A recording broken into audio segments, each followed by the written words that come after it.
Alors nous sommes aujourd'hui avec Gaëlle Constantini. On est dans un endroit qui s'appelle Tell Me, Oui, dans le 10e arrondissement de Paris. exactement. Et donc tu me disais, c'est un incubateur.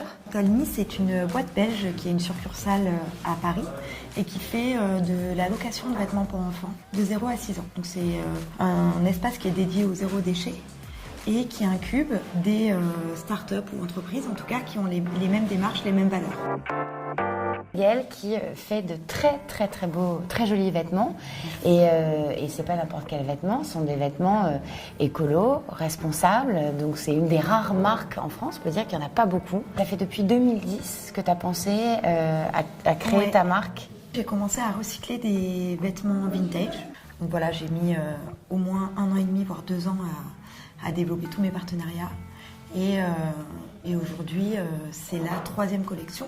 Première collection qui est faite qu'à partir de textiles, linge de maison récupérés auprès d'organismes comme Emmaüs, Le Relais et les différentes friperies, et fabriqués entièrement par des ateliers d'insertion made in France, donc à Calais, à Saint-Denis et à Maison-Alfort, et éco-conçu parce que c'est fait pour être adaptable du 36 au 42 et pour suivre l'évolution du corps de la femme. Ça c'est super, sur tout le long de sa vie, pour qu'elle puisse garder et vraiment s'identifier aux vêtements et le garder le plus longtemps possible.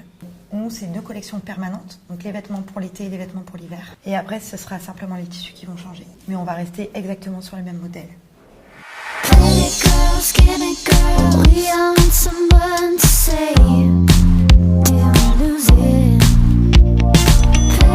Voici la petite combinaison qu'on a réalisée à partir d'12 de couette, que j'ai récupérée d'ailleurs chez Emmaüs.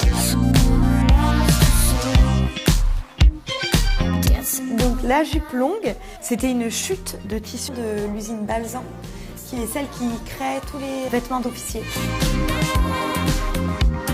On a cette petite robe Mila et qui a été créée à partir de rideaux. Ça aussi c'était une chute, c'est des petits pois.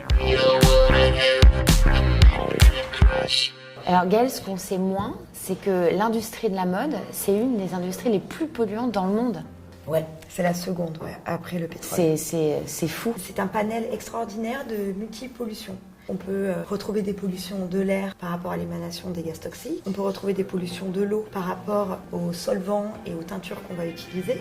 On va retrouver des maladies de peau, des solvants chimiques qui sont très nocifs pour la peau. Un t-shirt en coton lambda, neuf, il va demander 2500 litres d'eau pour le produire, un seul t-shirt. Moi, pour un haut, j'ai besoin d'1,5 litre d'eau pour pouvoir juste nettoyer la matière première au départ, mais qui va me servir en plus à faire plusieurs hauts. Et donc effectivement, par rapport à un t-shirt classique, on va économiser plus de 2400 litres d'eau. Et est-ce qu'on va vers ça? Est-ce qu'on va vers cette production petit à petit?